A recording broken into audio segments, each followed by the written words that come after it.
नमस्कार दोस्तों, स्वागत है आपका आज की वीडियो में। तो इंडिया के डिफेंस एक्सपोर्ट प्रोसेस के लिए एक बहुत ही इम्पोर्टेंट लेकिन थोड़ा सेंसिटिव फेज चल रहा है। लेटेस्ट रिपोर्ट्स के मुताबिक इंडिया अभी रसिया की तरफ से नो ऑब्जेक्शन सर्टिफिकेशन का वेट कर रहा है ताकि इंडोनेशिया और वियतनाम के साथ ब्रह्मोस मिसाइल एक्सपोर्ट डील्स को फाइनली क्लोज किया जा सके। सोर्सेज का कहना है कि दोनों साउथ ईस्ट एशियन कंट्रीज के साथ टॉक्स ऑलमोस्ट फिनिश लाइन पर हैं। Operational requirements, missile variants, deployment concepts, training packages और प्राइसिंग ये सब पहले ही एग्री हो चुका है। अब जो सबसे बड़ा हर्डल बचा है वो है रेगुलेटरी क्लियरेंस और स्पेसिफिकली रसिया का नो ऑब्जेक्शन सर्टिफिकेट। यहाँ कॉन्टेक्स्ट समझना बहुत ज़रूरी है कि ब्रह्मोस मिसाइल ब्रह्मोस एरोस्पेस का प्रोडक्ट है जो इंडिया और रसिया का जॉइंट वेंचर है। इस मिसाइल में कुछ critical Russian origin technologies use होती हैं।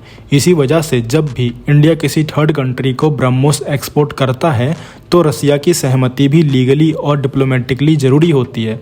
ये कोई नया इशू नहीं है बल्कि जॉइंट डेवलपमेंट प्रोग्राम का रूल है। लेकिन जब इंडिया इंडो पैसिफिक रीजन में अपना फुटप्रिंट एक्सपेंड करना चाहता है तब ये प्रोसीजरल स्टेप स्ट्रेटजिकली काफ़ी इम्पॉर्टेंट हो जाता है। वियतनाम के केस में तो ब्रह्मोस को साउथ चाइना सी में अपनी सी डिनाइल पोस्चर को स्ट्रॉन्ग करने के लिए देखा जा रहा है। सुपरसोनिक स्पीड, हाई एक्यूरेसी और प्रूवन परफॉर्मेंस का मतलब ये है कि एडवर्सरीज के नेवल एसेट पर क्रेडिबल प्रेशर बनाया जा सकता है, वो भी रिलेटिवली लिमिटेड नंबर्स के साथ। इंडोनेशिया का इंटरेस्ट थोड़ा अलग लेकिन इक्वली इम्पोर्टेंट है। इंडोनेशिया को अपने क्रिटिकल सी लेन्स और मैरीटाइम अप्रोचेस को सिक्योर रखना होता है। ब्रह्मोस जैसे मिसाइल सिस्टम्स उन्हें एक लेयर्ड कोस्टल डिफेंस ऑप्शंस देते हैं जो डिटरेंस के साथ साथ रिस्पांस कैपेबिलिटी भी इन्हेंस करता है।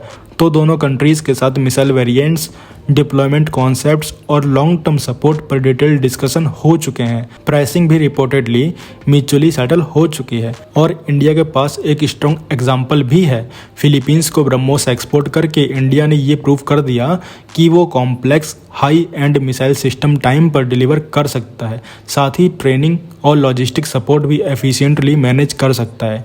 इसी वजह से इंडोनेशिया और वियतनाम जैसे कंट्रीज़ के लिए इंडिया एक सीरियस ऑप्शन बनकर उभरा है। अब सवाल ये है कि रसिया का एनओसी कब आता है, बट यहाँ ये इंटेंट का इशू नहीं है बल्कि टाइमिंग का मैटर ज़्यादा लग रहा है। रसिया खुद ब्रह्मोस प्रोग्राम का पार्टनर है और इंडिया के साथ डिफेंस कोऑपरेशन उसके लिए स्ट्रेटजिकली इम्पॉर्टेंट है। लेकिन रसिया अपने रीजनल कैलकुलेशंस और डिप्लोमेटिक बैलेंसिंग को भी ध्यान में रखेगा, खासकर जब Indo Pacific geopolitics already sensitive हो चुकी हैं। यहीं पर थोड़ा सा क्रिटिकल एंगल भी आता है। इंडिया के डिफेंस एक्सपोर्ट्स का फ्यूचर तब और स्मूथ होगा जब जॉइंट वेंचर के साथ साथ फुल्ली इंडिजिनस सिस्टम का शेयर भी स्टेडीली बढ़े, जहां थर्ड पार्टी अप्रूवल्स का इंटरफेयर ना हो। अगर रसिया का एनओसी मिल जाता है तो इंडिया दोनों डील्स को काफ़ी तेज़ी से फॉर्मलाइज करने के लिए रेडी है। ये दोनों डील इंडिया के लिए एक माइलस्टोन साबित होंगी। ब्रह्मोस एक फ्लैगशिप प्रोडक्ट के रूप में और ज़्यादा इस्टेब्लिश होगा और इंडिया की इमेज एक सीरियस सिक्योरिटी प्रोवाइडर के तौर पर इंडो पैसिफिक में और ज़्यादा स्ट्रांग होगी। तो आप क्या कहेंगे इस खबर के बारे में कमेंट सेक्शन में जरूर बताइए। मिलते हैं नेक्स्ट वीडियो में। Thanks for watching. जय हिंद, जय भारत।